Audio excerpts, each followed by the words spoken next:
Talofalava ai o watamua o le nei fo i aso mai Samoa.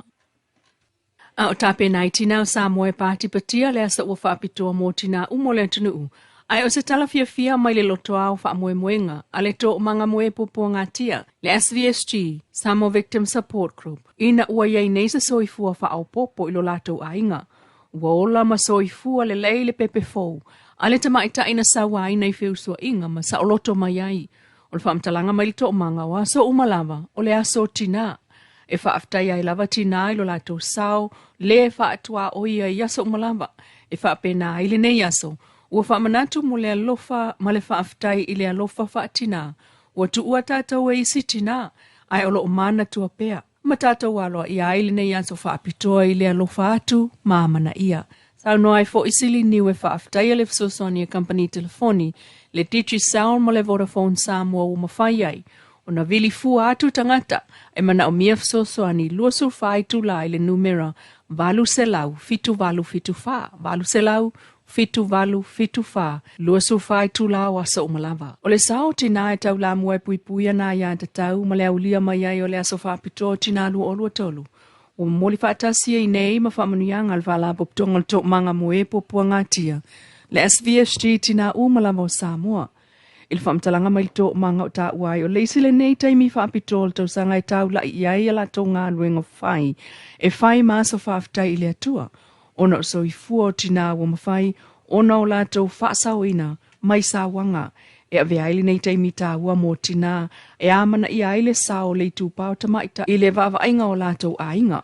Ia so uma, ia mautinoa o lo o saunga le mū. Ai ei fo i o lato langona. O le tala mai tina no futane ua sao mai sawanga mawhai ngā ruenga. E ngu lama ona o le fefe. Ai mo tamaita i talavau ua sa o loto mai sawanga o whiusua inga. O lo o va aia nei le to manga. O le aso fo ili nei o tina e mita whaia e ai lava, le taunu unga ua iei nei lo lātou saolo tonga. Ma whaamanuia mai ai le pulenga le tō manga mo e popua ngā tia, le fionga le prestene sili niu lina jang, i tina u malava o Samoa. Ua toe tali ai nei il malo New Zealand tangata taito tasi maulunga lii o whanau po o ainga. Sa manuia ilana se i whaaltau sanga mai lua fesfulu valu ma lua fesfulu iwa, peitai. E le mawhai lavo na maua se nofo maua nā tangata na manuia i le se i o le kuota o tā wailunga. Vanga nā ua iaini a lātou pepa whai ngāruenga e ave whaatasi ai le nofo mau. Tātou fisilingi e le pisinisi ofisa malanga tu ma oti e le fionga la wafia kei timo nanu i le Ace Building i Saleufi mai e saunoa.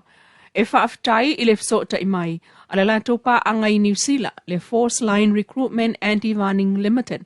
O lo maua mai eif soani pepa whaingaruenga mō tangata o lo tātou tunuu, na manuia i le sei o tausanga o tā uailunga, ma le taimine ia o atu le masino au kuso.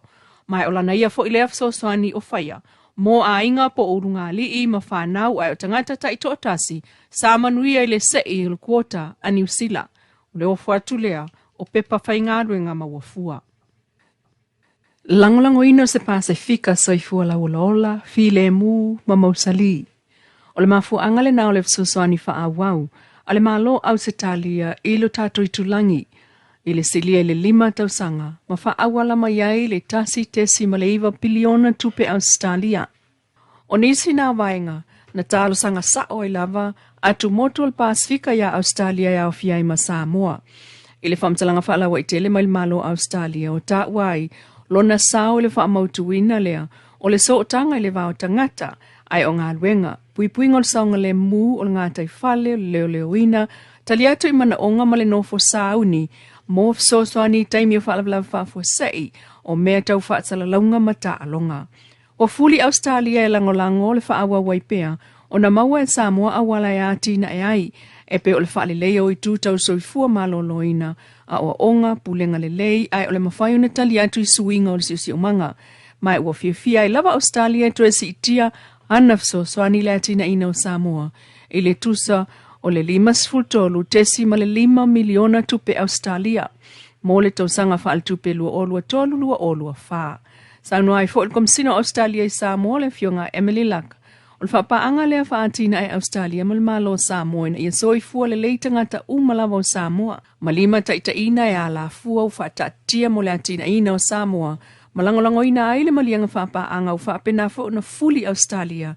E ngā lulu e whaatasi, ma le fionga le pāle mia fia me na o mi mata afa, ma le malo Samoa e langolango na tina e o mana o mia. O leo mai whaatasi pe ona ia sauno e maua ai le saonga le mu sili atu o na mautu, ma lau isi usi ane ai Samoa ma le Blue Pacific, e pe ona sauno Miss Luck.